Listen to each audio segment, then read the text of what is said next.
Hello everybody, OG Yomi here with a Stamina Nightblade build for ClockWork City. I know it's a little late, but I just wanted to show everybody what I'm using right now.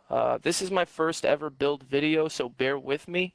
I'm not an expert at this at all, and I just really want to show you guys what I'm using right now because I'm really enjoying it. It's definitely not anything out of the ordinary. It's definitely not something that people haven't used or are using right now. It's just a personal preference build and what I'm really enjoying right now. And I just really wanted to show you guys, and I wanted to make a build video. So I'm just going to jump right into it. Obviously, I am a Wood Elf Nightblade.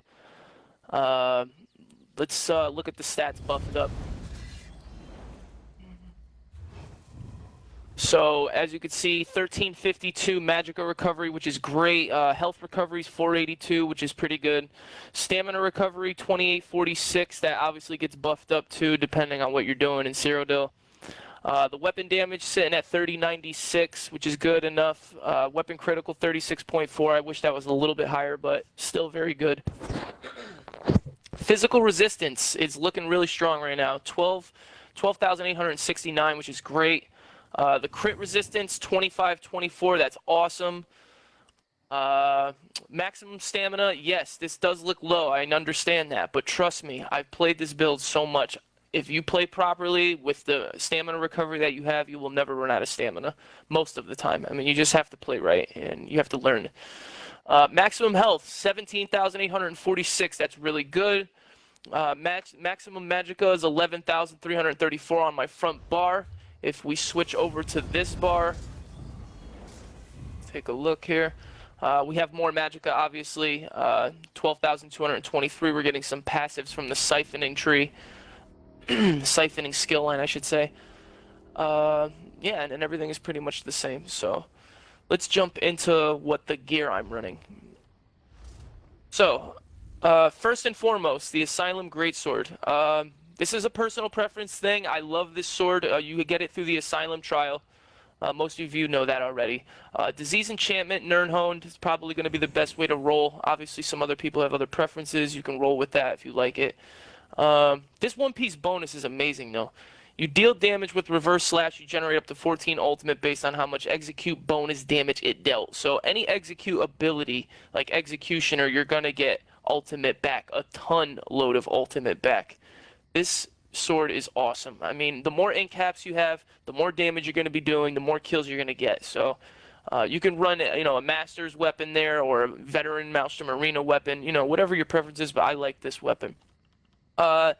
This right here, this is probably the one piece of the build right now that I'm not, obviously it's not completed 100%.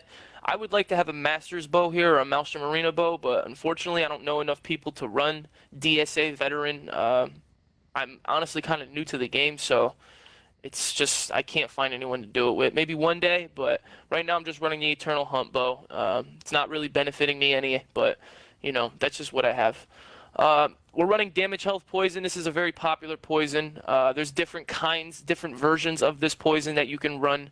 I think that anyone should run this poison on the back bar. You can run Escapist Poison too. I really like that. It's pretty cool. Or the other version of Damage Health Poison that does just more damage. Either way, you guys already know what all this is. It's just what I'm running. Yeah, so this is where it's going to get important. A lot of people are obviously running this. I've seen it. People have run it in the past. A lot of popular people. But I'm running it right now and loving it. So I'm going to jump right into that. Troll King. I'm loving this set right now. The survivability is incredible. I'm running it in heavy. It adds 2% healing done, and then when you heal a friendly target, which includes yourself, if you're below 50% health, your health recovery skyrockets. Obviously, that's really cool. And it could be frustrating for other players. Obviously, in Cyrodiil right now, there's a lot of survivability going on, a lot of tanky people. We want to get in on that fun a little bit. Let me just reiterate this. It does not take away from your damage or as much as people would say it does. If you play properly, if you use Eternal Hunt properly, if you are able to stun people, immobilize people properly, you're not going to have any problem killing anyone. It's all timing. This game is timing. Timing is everything. I'm not perfect at it. Most people aren't perfect at it. But I can promise you, if you can get as best as possible or as perfect as you can at timing things properly, you do not need a damage proc set as a, monster set. So this is great, this Troll King. I love playing with it. I'm running a tri-stat on here, obviously, and I'm running 3 tri-stat. That's what I prefer. It's my preference. You can do max stamina on some of the heavier pieces. It's up to you. We're running 5 medium, 2 heavy. That's just what I'm running right now. Honestly, I would like to have it 5-1-1, but I just don't have a light armor piece to roll with right now. But I mean, I probably end up getting one in the chests or something like that, Troll King. But that's just what I'm running right now. Obviously, I wish I was getting some more of those passives from the light armor, but it's fine. It's no big deal. And plus, more resistance and all those heavy armor passives are pretty cool anyways. And then, yeah, let's get into this. Eternal Hunt. Obviously, you guys already know about Eternal Hunt. This is a very popular set. A lot of people do not like this set, but I love this set. This set is incredible. It opens up so many opportunities for you. If you use this properly, it will open up tons of opportunities for you. By the way, too, another thing I noticed with this set is that it procs a lot of things. So, for instance, if I was wearing Celine's right now, and I were to roll dodge, and I was being chased by someone who already had low health, so I roll dodge, he falls into the rune, Celine's procs, bang, hits them. I've seen it work, and it's crazy.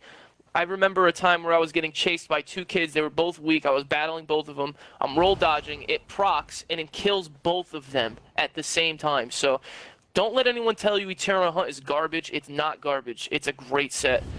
I love this set. And I used to be one of those haters, believe it or not.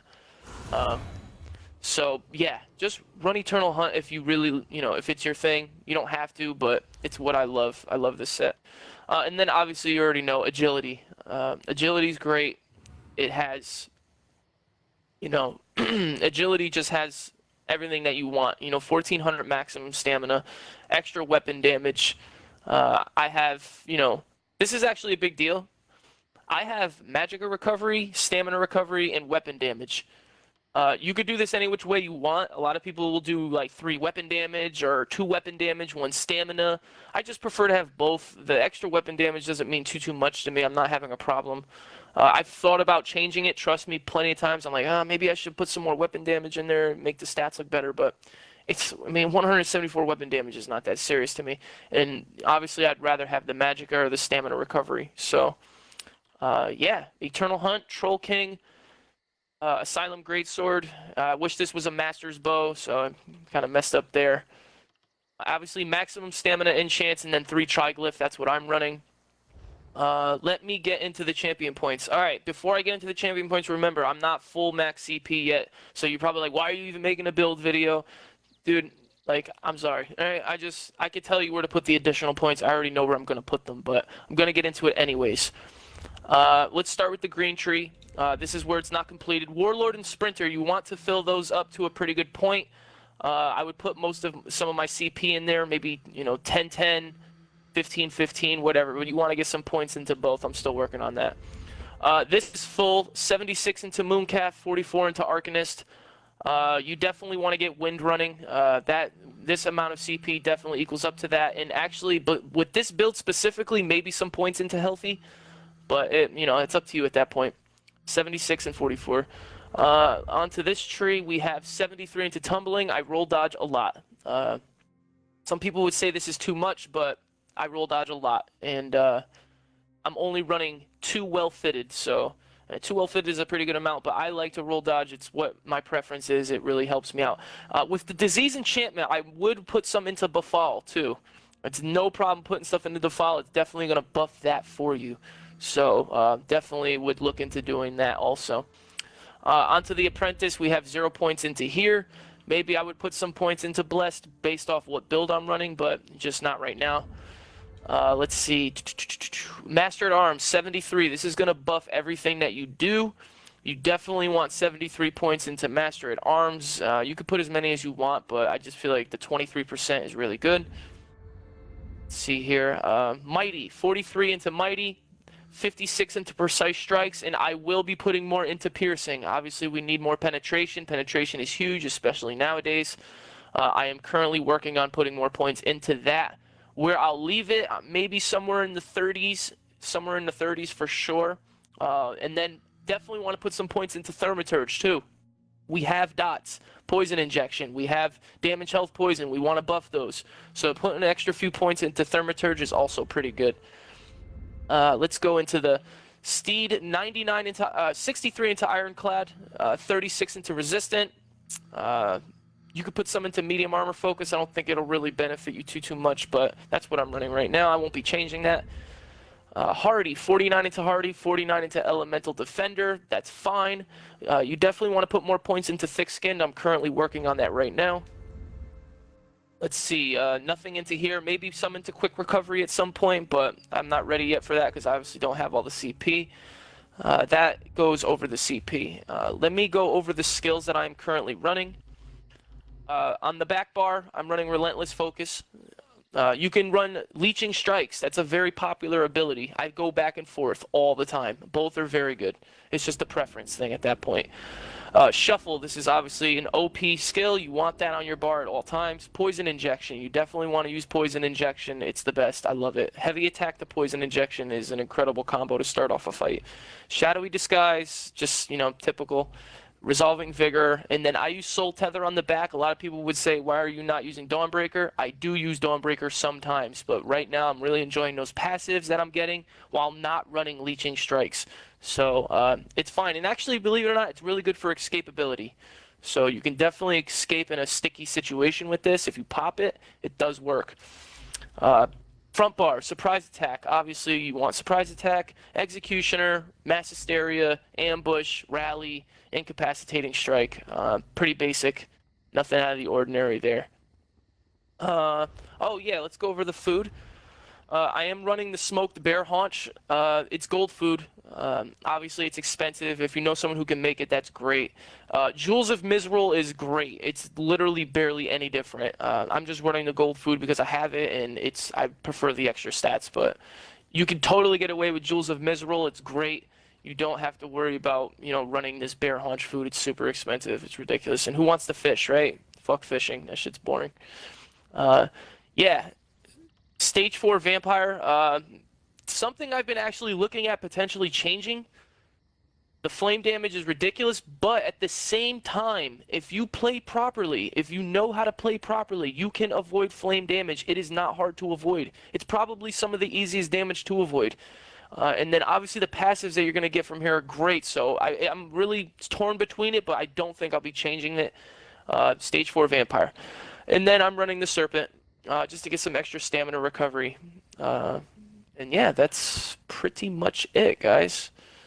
I just want to thank everybody for watching this build video. It was a little long. It's my first ever build video. I'm willing to take, you know, critiques, criticism, all of that. Just... you know, I just wanted to show you guys what I'm running, and I definitely wanted to just start putting some content on YouTube. Hopefully I'll be putting more content on YouTube. Again, my name's OGYomi. You could follow me on Twitch. I'm always streaming. You could follow me on Twitter at OGYomi, same as on Twitch. Thank you all for watching the video. I hope you all have a great day, and I'll see you in Cyrodiil.